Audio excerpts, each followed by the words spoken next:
सुहाग की फूलों से सजी सुगंधित सेज पर सिकुड़ी बैठी सपना की आंखों में हजारों सपने तैर रहे थे।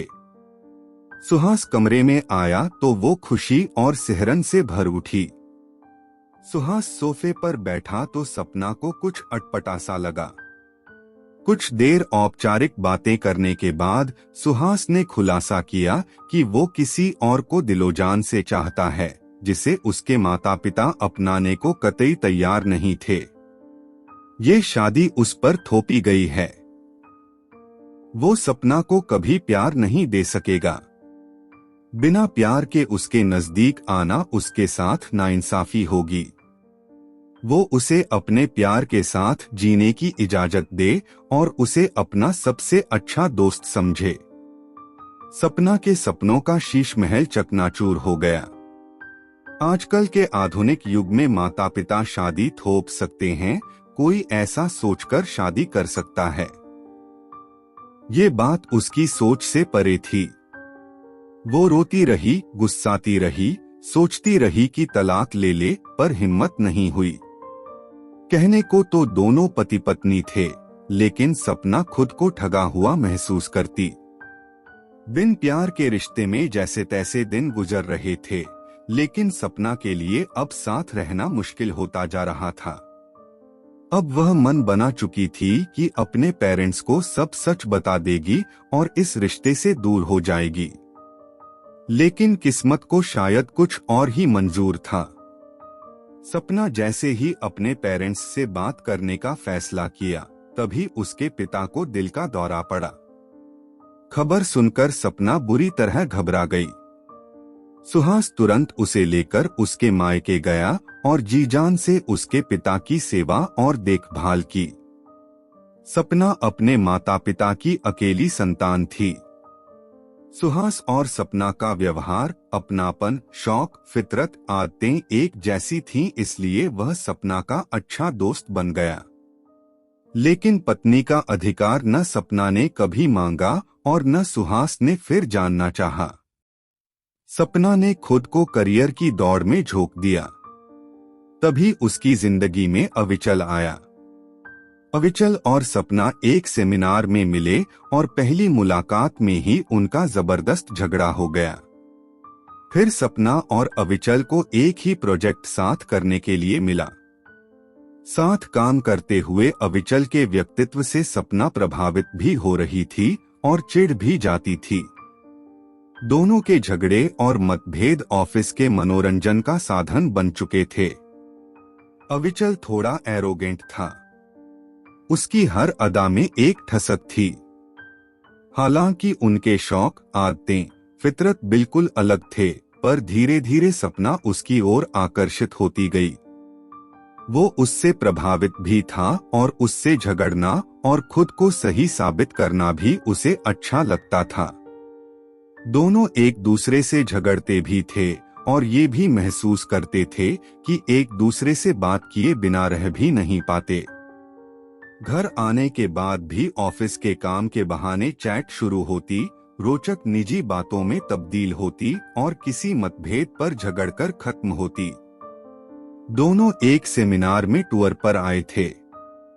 सेमिनार हॉल से गेस्ट हाउस लौटते समय जोरों की बारिश हो रही थी। कोई कैब न मिलने पर अविचल ने उसे छोड़ने जाने का प्रस्ताव रखा, जो सपना ने मान लिया। रास्ते में उनकी कार ट्रैफिक और पानी में फंस गई। अविचल ने ब्रांडी और स्नैक्स ऑफर किए, जो सपना ने ले लिए। उस दिन सपना को अविचल की निगाहों में एक अलग ही नशा सा लगा। शायद अविचल के दिल का हाल भी सपना के जैसा ही था। नशे में उनकी निगाहों का नकली गुस्सा और घमंड बह गया और सच्ची प्रशंसा जाहिर हो गई। सपना भी बहक गई। उसके दिल का दर्द उसकी जबान पर आ गया। वो अविचल की सांत्वना भरी बाहों में समा गई। दूसरे दिन सुबह उठकर सपना को याद आया कि कैसे अविचल उसे उसके कमरे में सुरक्षित छोड़कर जबरदस्ती उसे अपनी बाहों से छुड़ाकर चला गया था। उसके चेहरे पर लाज भरी मुस्कान आ गई। अविचल के चरित्र की अच्छाई उसे उसकी कमियों पर भारी लगने लगी। वो तुरंत अविचल के कमरे में धन्यवाद देने गई तो अविचल ने प्रेम प्रस्ताव रख दिया। सपना की आंखें चमक उठीं। सुहास के सामने बात रखती इससे पहले दुखी सुहास रो पड़ा।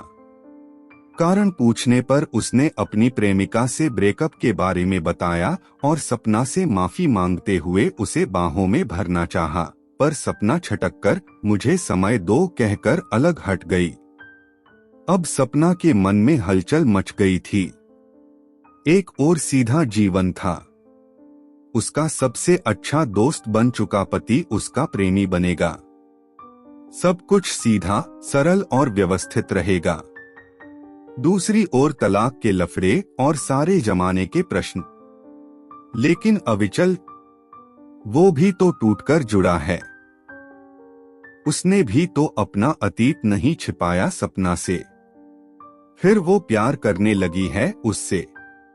उसने अपनी आंखें बंद की, गहरी सांसें लीं और सोचा जिंदगी किसके साथ ज्यादा खुशनुमा होगी, किसके प्यार की कल्पना से उसे आनंद मिल रहा है।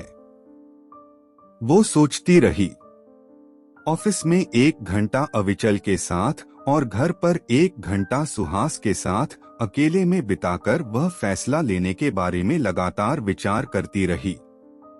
कुछ दिन बाद सुहास ने फिर उसके नजदीक आना चाहा तो सपना ने उसे रोकते हुए कहा, 2 साल पहले मैं दिल से तुम्हारे साथ जुड़ी थी और तुमने एक फैसला सुनाया था। आज मैं एक फैसला सुनाना चाहती हूँ कि मैं दिल से किसी और के साथ जुड़ चुकी हूँ। मैं तुमसे प्यार नहीं करती, इसलिए तुम्हारे साथ जिंदगी नहीं बिताना तुम्हारे साथ नाइंसाफी होगी। मुझे अपने प्यार के साथ जिंदगी बिताने की इजाजत दो और मुझे सदा अपना सबसे अच्छा दोस्त समझो। कहकर उसने अभी थोड़ी देर पहले अविचल के साथ झगड़कर अधूरी छोड़ी चैट पर चलो छोड़ो लिखकर धड़कते दिल का इमोजी भेज दिया। तुरंत धड़कते दिल के इमोजी के साथ जवाब आ गया तो बता दिया सुहास को, शाइन कैफे में मिलो।